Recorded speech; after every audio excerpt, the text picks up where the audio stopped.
അപ്പോൾ ഇന്നലെ ലാലേട്ടൻ വന്ന എപ്പിസോഡിൽ ഏറ്റവും കൂടുതൽ ഫയർ ചെയ്തത് അനുമോളെയാണ് കേട്ടോ.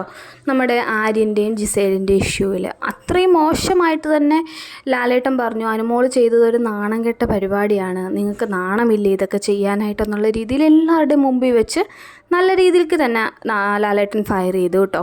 അതുപോലെ തന്നെ ലാലേട്ടൻ പറഞ്ഞതിന് ശേഷം ബാക്കിയുള്ളവർക്ക് പിന്നെ അതൊരു തരമായി, അവരെല്ലാവരും അതുപോലെ തന്നെ തിരിച്ചും പറഞ്ഞു. കൂടെ നിന്നവരൊക്കെ ആ ഒരു സമയത്ത് എല്ലാവരും ഉൾട്ടയായി, എല്ലാവരും അനുമോൾ പറഞ്ഞത് തെറ്റാണെന്നുള്ള രീതിയിൽ ഒക്കെ സംസാരിച്ചു. എല്ലാവരും അവരുടെ സ്റ്റേറ്റ്മെൻറ്റിൽ അങ്ങോട്ടും ഇങ്ങോട്ടും ഒക്കെ മാറി കേട്ടോ. ഇവൻ മസ്താനി വരെ പറഞ്ഞു, നീ കണ്ട കാര്യം എന്താണോ അത് തന്നെ ഞങ്ങൾ കണ്ടു എന്ന് പറഞ്ഞ ആൾക്കാരൊക്കെ അവൾ അങ്ങനെ പറഞ്ഞത് തെറ്റാണ്, അത് തെറ്റാണ്, ഇത് തെറ്റാണ്, അത് മനസ്സിലായി, പക്ഷേ എല്ലാവർക്കും വേണ്ടിയിട്ടാണ്, അങ്ങനെ ഓരോന്നോരോന്നായിട്ട് എല്ലാവരും മാറ്റി മാറ്റി പറഞ്ഞുകൊണ്ടിരുന്നു. പക്ഷേ അനുമോൾ മാത്രം അനുമോളുടെ സ്റ്റേറ്റ്മെൻറ്റിൽ പിടിച്ചു നിന്നു. ലാലേട്ടൻ പറഞ്ഞായിരുന്നു, ഞങ്ങളിവിടെ ഇഷ്ടംപോലെ സ്റ്റാഫുള്ളൊരു മീഡിയ ആണിത്, അത്രയും ആൾക്കാരിരുന്ന് മാറിയും തിരിച്ചും നോക്കിയിട്ടും കാണാത്തൊരു കാര്യം അനുമോൾ എങ്ങനെ കണ്ടു എന്നുള്ളത്. പക്ഷേ അനുമോൾ എനിക്കറിയില്ല ലാലേട്ട എന്ന് പറയുന്നതല്ലാതെ അനുമോൾ അത് ഞാൻ കണ്ടിട്ടില്ല, അല്ലേ ഞാൻ ചെയ്തത് തെറ്റാണ്, ഞാൻ പറഞ്ഞത് കള്ളമാണ്, അങ്ങനെ ഒന്നും അനുമോൾ പറഞ്ഞിട്ടില്ല. അനുമോൻ്റെ സ്റ്റേറ്റ്മെൻറ്റിൽ നിന്ന് ഒരു ഇഞ്ച് പോലെ അനുമോൾ മാറിയിട്ടില്ല.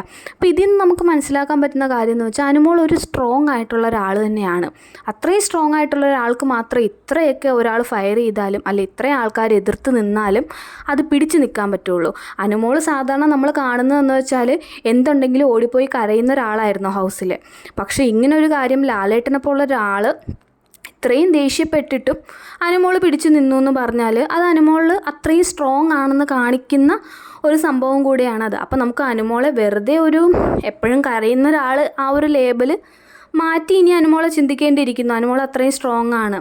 ഇനിയുള്ള ഹൗസിലുള്ള ബാക്കി എല്ലാവർക്കും എതിരെ നിൽക്കുന്ന ഒരു മത്സരാർത്ഥി തന്നെയാണ് അനുമോളെന്ന് പറയുന്നത്.